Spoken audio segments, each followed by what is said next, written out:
السلام علیکم ورحمت الله. دوستانو په دې هیله یم چې ټول به روغ جوړ او د صحت جامې به مو په تن وي. نن مې تاسو له راوړی دی کړک چای. د پښتنو په هوټلو کې چې کوم ښایسته او مزېدار چای تیاریږي د هغې طریقه مې دله راوړله. ویډیو پوره وګورئ او دا طریقه زده کړئ او ځانله دقسې ښایسته مزېدار کړک چای په خپله تیار کړئ. انشاءالله ډېر ښایسته او مزېدار دی. ډېره ښکلې طریقه او سمپل اسانه طریقې د ویډیو راسره پوره وګورئ او مخکې له ملګرو سره خامخا شیر کړئ. نو ملګرو د هر څه نه مخکې چې دی بسم الله به ووایئ او دقسې یوه ښایسته پتیله به راوالی او په چوله باندې به یې کښېږدئ او دقسې یو کپ اوبه به پکې ور واچوئ او ګیس چې دی بلکل به پسې تیز کړئ. چې کله دغسې ښایسته راوخوټ کېږي تاسو کتلی شئ زموږ اوبه چې دی ښایسته مزېدارې راوخوټ کېدلې، نو بیا به پکې دقسې چې دی یو چمچ چې دی پتي ور واچوئ. د چای پتي کومه پتي چې تاسو استعمالوئ هغه پتي به پکې دقسې یو چمچ ور واچوئ او 2 چمچې چې دی دا به پکې شکر ور واچوئ. تاسو کتلی شئ ما هم 2 چمچې شکر ور واچو او 1 چمچ چې دی هغه به پکې چیني ور واچوئ. صحیح ده. 2 چمچې شکر او 1 چمچ چیني به پکې ور واچوئ او 1 چمچ پتي. دقسې بیا د څمڅۍ په مدد سره چې دی دقسې ښایسته مزېدار میکس کړئ او ګیس به پسې لږ شانتې نارمل کړئ. صحیح ده.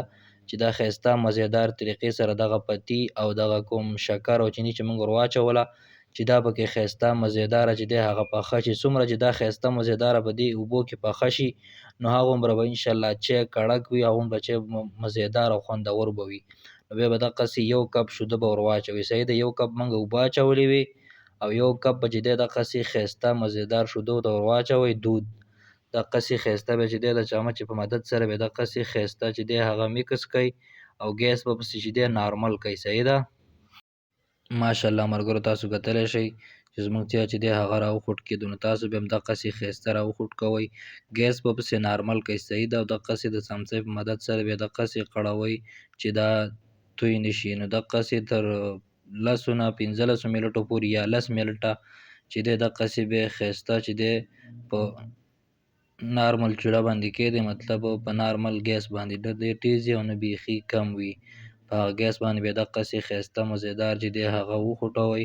تاسو کتلی شئ ماشاءالله زموږ چای چې دی هغه په تیارېدو کې دی.